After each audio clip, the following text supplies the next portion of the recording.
ಈ ಪ್ರಕರಣ CID ಕೊಟ್ಟಿದ್ದು ಅಷ್ಟು ಸರಿ ಹೋಗ್ಲಿಕ್ಕಿಲ್ಲ.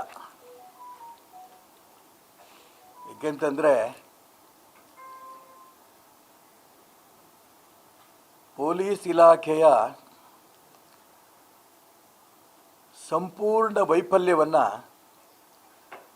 ಕಾಂಗ್ರೆಸ್ ಪಕ್ಷದ ಆದಿಯಾಗಿ ಎಲ್ಲರೂ ಕೂಡ ಟೀಕೆ ಮಾಡ್ತಾ ಇದ್ದಾರೆ.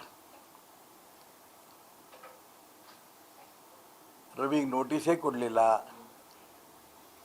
ವಿಧಾನಸಭೆ ಇರಬೇಕಾದ್ರೇ ಅಲ್ಲೇ ಅರೆಸ್ಟ್ ಮಾಡ್ತಾರೆ,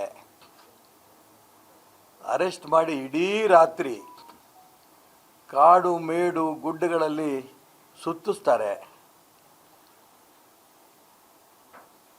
ಯಾಕೆ ಅಂತ ಕೇಳಿದ್ರೆ ಅವ್ರಿಗೆ ಸೆಕ್ಯೂರಿಟಿ ಬೇಕು ಅನ್ನೋಂಥ ಉದ್ದೇಶದಿಂದ ಕಾಡು ಮೇಡು ಗುಡ್ಡದಲ್ಲಿ ತಗೊಂಡೋಗಿ ಕೂರಿಸ್ತಾರಂತೆ. ಇನ್ಮೇಲೆ ಯಾವ್ಯಾವ ವ್ಯಕ್ತಿಗಳಿಗೆ ಸೆಕ್ಯೂರಿಟಿ ಬೇಕೋ ಅವರೆಲ್ಲರನ್ನೂ ಕಾಡು ಮೇಡು ಈ ಒಂದು ಗುಡ್ಡಗಳಿಗೆ ಕರ್ಕೊಂಡೋಗಿ ಅಲ್ಲಿ ಸೆಕ್ಯೂರಿಟಿ ಕೊಡೋದು ಸೂಕ್ತವೇನೋ ಅಂತ ಒಂದು ಕಾನೂನು ತಂದುಬಿಡಲಿ ರಾಜ್ಯ ಸರ್ಕಾರ. ಅರ್ಥವೇ ಇಲ್ಲ ಪೊಲೀಸ್ ಇಲಾಖೆಯವರು ಕೊಡ್ತಾರಂಥ ಉತ್ತರ, ಪೊಲೀಸ್ ಇಲಾಖೆ ನಡವಳಿಕೆ.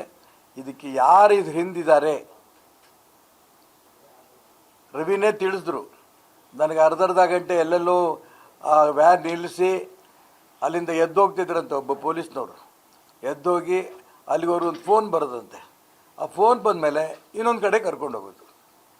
5 ಜಿಲ್ಲೆನಲ್ಲಿ ಸುತ್ತಾಡಿಸಿದ್ದಾರೆ ಅಂತಂದರೆ ಇದನ್ನು CIDನವ್ರು ಏನು ರಿಪೋರ್ಟ್ ಮಾಡ್ತಾರೆ? ರಾಜ್ಯ ಸರ್ಕಾರ ಕೈಯಲ್ಲೇ CID ಇದೆ.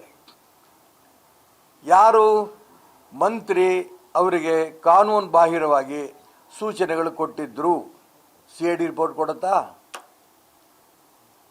ಡಾಕ್ಟರ್ ಪರಮೇಶ್ವರ್ ಅವರು ಗೃಹ ಮಂತ್ರಿಗಳು ತುಂಬ ಸ್ಪಷ್ಟವಾಗಿ ಹೇಳಿದ್ದಾರೆ, ಇದು ನನಗೆ ಗೊತ್ತೇ ಇಲ್ಲ ಅಂತ.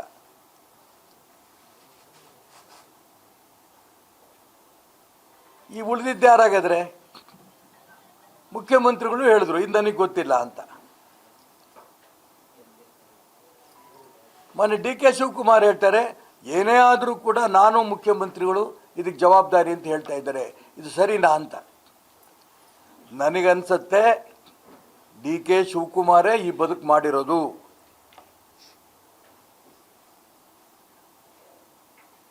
ಲಕ್ಷ್ಮೀ ಹೆಬ್ಬಾಳ್ಕರ್ ಅವ್ರ ಮೇಲಿರೋಂಥ ಆತ್ಮೀಯತೆ ಮೇಲೆ ಈ ಬದುಕು ಮಾಡಿರೋದು ಮೊನ್ನೆ DK ಶಿವಕುಮಾರ್ ಅವರು. ಅವ್ರನ್ನ ಅರೆಸ್ಟ್ ಮಾಡಿದ್ರೆ ಎಲ್ಲ ವಿಚಾರ ಹೊರಗೆ ಬರುತ್ತೆ. ಅವ್ರು ಎಂಕ್ವೈರಿನಾರು ಮಾಡಲಿ.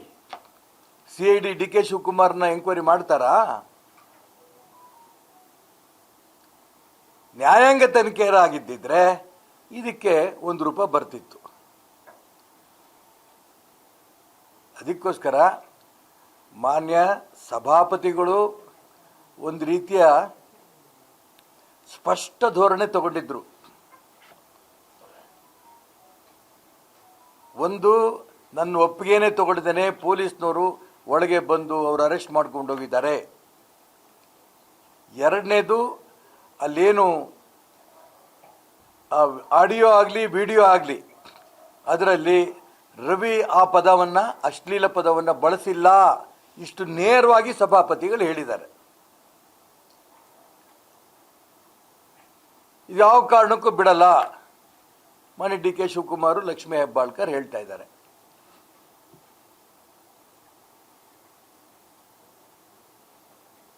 ಇದು ಇಲ್ಲಿಗೆ ಮುಗಿಸ್ಬೇಕು ಸತೀಶ್ ಜಾರಕಿಹೊಳಿ ಹೇಳ್ತಾರೆ.